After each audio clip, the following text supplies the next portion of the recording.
So, you really think Avada Kedavra is unforgivable just because it kills? Think again. That's one of many things the Harry Potter saga never told you straight. From Horcruxes to Parseltongue, from the Snitch to Ravenclaw's bird, a lot of. What you know is, well, wrong. And no, Harry didn't defeat Voldemort with just a disarming charm. In this video, we're setting the record straight. And trust me, once you hear this, you'll never see the story the same way again. A Horcrux isn't made right when the murder happens. They say murder is messy. But when it comes to Horcruxes, it's actually more complicated than just killing someone and walking away with a magical souvenir. See the killing part? That's only step one. The soul does split, yes. But that shard doesn't automatically jump into a locket like it's dying to live there. The wizard has to choose to trap it, to anchor it, and that takes a very dark spell, deliberately cast after the murder. Without it, all you've got is, well, a bad conscience and a corpse. Tom Riddle didn't just kill his father and boom, Horcrux achieved. No, the murder happened at the Riddle house. The transformation of the ring into a Horcrux? That came later, in a completely separate event. The books aren't subtle about this. Half-Blood Prince shows Dumbledore explaining that a Horcrux requires intent and ritual, which Voldemort performed only after the killing. So no, it's not an automatic package deal. You don't get the magical upgrade just for pulling the trigger. Think of it like baking a cursed cake. The death is just the flower. Disturbing, sure, but incomplete. You still need to mix it with the spell, the ritual, and a whole lot of soul-crushing emotional damage. Voldemort didn't skip steps, and neither should anyone trying to understand this process. Otherwise, you end up with fans thinking Harry almost made a Horcrux every time he had a bad thought. No, that's just puberty. Let's not confuse trauma with dark magic. And hey, that detail matters. Because if the soul doesn't leap on its own, that means Voldemort had to make conscious decisions every single time. These weren't accidents, they were dark, cold, calculated acts. He didn't stumble into immortality. He planned it like someone writing a to-do list with blood ink, which makes the whole thing way scarier. And also explains why Ron, of all people, managed to destroy one with a sword. But we'll get there.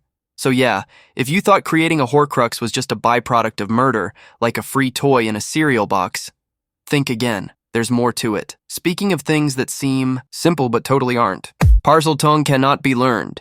It's easy to think that if someone can mimic snake sounds, they must be speaking Parseltongue. But that's like assuming you speak French just because you can say croissant with flair.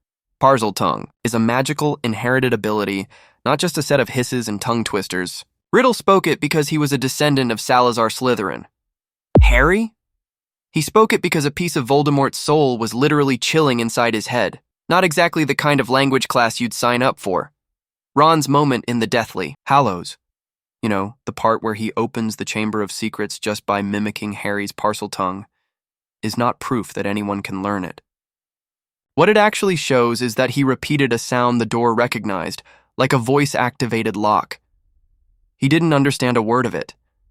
It's not like he started negotiating with snakes afterward or whispering sweet nothings to garden hoses.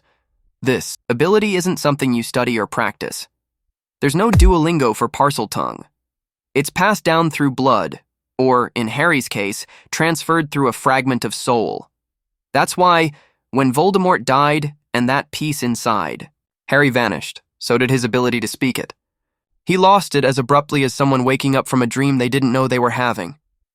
There's a reason Dumbledore treated Harry's ability with caution. It wasn't just rare. It was unnatural in his case.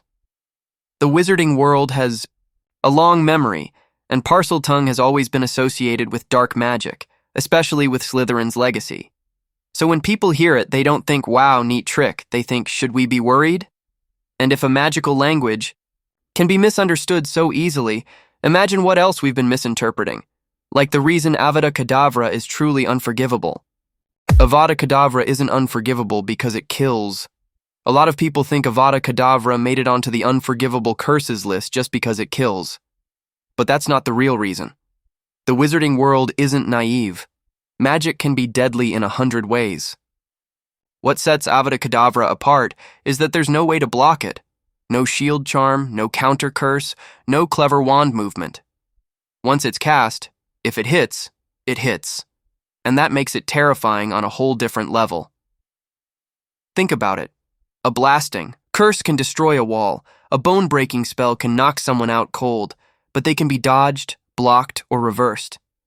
Avada Kedavra, it doesn't give you that chance. It's final. That's why it's grouped with Crucio and Imperio, not because of the result, but because of the lack of defense. It takes away a person's agency before it even takes their life. That's what makes it so dangerous in a duel. You don't need to be skilled to cast it, just cruel enough. The curse doesn't ask for magical power so much as intent. Moody, well, Barty Crouch Jr. posing as Moody, says it in Goblet of Fire. You've gotta mean it. And that's what separates it from other spells. It's fueled by pure will to destroy, and no one can stop magically it once it's in the air. Harry dodged it, yes, but only because of luck, instinct, or weird wand lore rules. He never blocked it with a spell. Nobody ever has. What? What the fuck? That's why it's not about the effect of death. It's about the inevitability of it. That's a very different kind of fear, one that settles in the bones long before a duel even starts. Avada Kedavra can be stopped by physical barriers, like walls, solid objects, or even another person, tragically. But no spell-based defense will work against it. And if people keep misunderstanding even that, it's no surprise they've been calling a certain house bird by the wrong name this whole time. Ravenclaw's symbol isn't a raven. Seriously. Let's clear this up once. And for all, Ravenclaw's emblem is not a raven. Yes, I know, the name sounds like it should be. Raven, claw, makes sense, right? But J.K. Rowling had a different bird in mind, the eagle, majestic, sharp-eyed, soaring above the rest. It represents vision, intellect, and clarity, all traits the house values. The raven, symbolically cool, sure. But it's not the mascot here. Despite what every bootleg hoodie on Etsy says, you can find the correct information right in the books and official merchandise.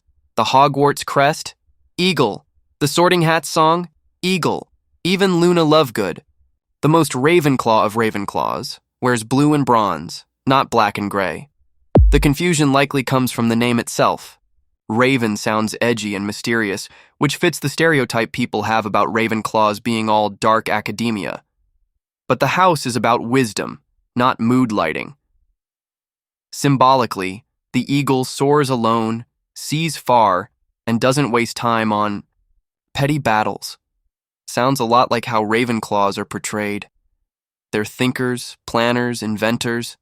They don't need drama to prove their worth. A raven, on the other hand, is clever but often seen as a trickster or a sign of doom in folklore. Fun for Halloween decorations, maybe, but not quite the spirit of Rowena Ravenclaw's vision. Ironically, it's one of the smartest houses, yet people consistently get its symbol wrong. That's like calling Gryffindor's lion a tiger because it growls. Close, but no. And the eagle isn't just there for show. It represents ambition that isn't loud, power that isn't aggressive. It's intelligence with wings. So if a name can be this misleading, imagine what happens when we start assuming Quidditch rules are as simple as catch the snitch, win the game. Catching the golden snitch doesn't automatically win the game. Everyone remembers Harry diving for the snitch like it's the golden ticket to winning the game. And yeah, it feels like it. But here's the thing. Catching the snitch doesn't guarantee victory. It gives your team 150 points and ends the match, sure. But if the other team is leading by more than 150, you just handed them the win on a silver platter. And yes, that exactly happened at the Quidditch World Cup in Goblet of Fire. Victor Krum, top-tier seeker, national heartthrob, not exactly chatty, caught the snitch in that game. But Bulgaria still lost. Why? Because Ireland was leading by more than 150 points. Krum didn't grab it because he thought it'd win the match.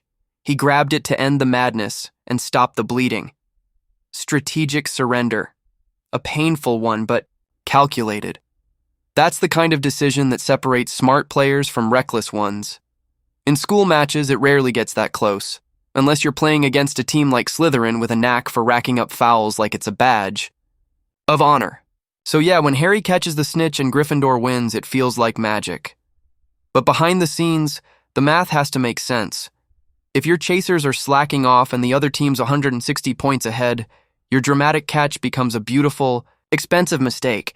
It's kind of like thinking one flashy move can fix everything. People cheer the seeker, but the workhorse of the team, the chasers, they're the ones actually building the foundation for a win. The seeker might steal the spotlight, but without the groundwork, it's all for show. A bit like crediting Harry for defeating Voldemort with Expelliarmus, when the truth, as always, is a little more complicated. Harry didn't kill Voldemort with Expelliarmus. This might be one of the biggest myths in the whole saga, that Harry defeated Voldemort. With Expelliarmus, the friendly neighborhood disarming charm, sounds poetic, right? The boy who wouldn't kill, ending the darkest wizard of all time with a non-lethal spell. But that's not exactly what happened. Voldemort wasn't killed by Harry. He was killed by his own curse rebounding. Again. And this time, Expelliarmus was just the trigger, not the cause. The truth is all about wand ownership. The Elder Wand, the unbeatable wand, had switched allegiance. First from Dumbledore to Draco, and then from Draco to Harry when he overpowered him in Malfoy Manor. Voldemort, thinking Snape was the true master, kills him. Tragically. And, unnecessarily, then tries to use the wand to kill Harry. But the wand refuses. It knows its true master. So when Voldemort casts Avada Kedavra, the spell literally turns on him. Harry's Expelliarmus didn't block the killing curse. It just collided with it, and the wand, recognizing its allegiance, backfired the whole thing. It was like trying to shoot someone with a boomerang. The intent was there, the power was there, but the wand wasn't on board. It's wand lore at its finest. Harry didn't kill Voldemort. Voldemort killed Voldemort. This is what makes that final duel in Deathly Hallows so meaningful. Harry doesn't win because he's stronger. He wins because he understands. He learns from Dumbledore, from Ollivander, from Grindelwald's history. Voldemort never cared about understanding magic, just about controlling it.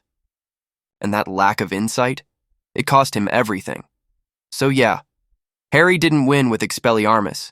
He won with knowledge, humility, and a wand that had already made up its mind. And if something that symbolic got misunderstood, how many other facts in this story need a second look? So what did you think? Did any of these revelations catch you by surprise? Because the truth is, the Harry Potter universe is full of layers, and there's always something new to learn if you take a closer look.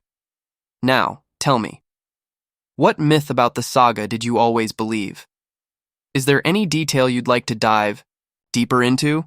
Drop a comment below, I'd love to hear your thoughts, and don't forget to subscribe and turn on notifications to keep uncovering everything you didn't know about the wizarding world. See you in the next video.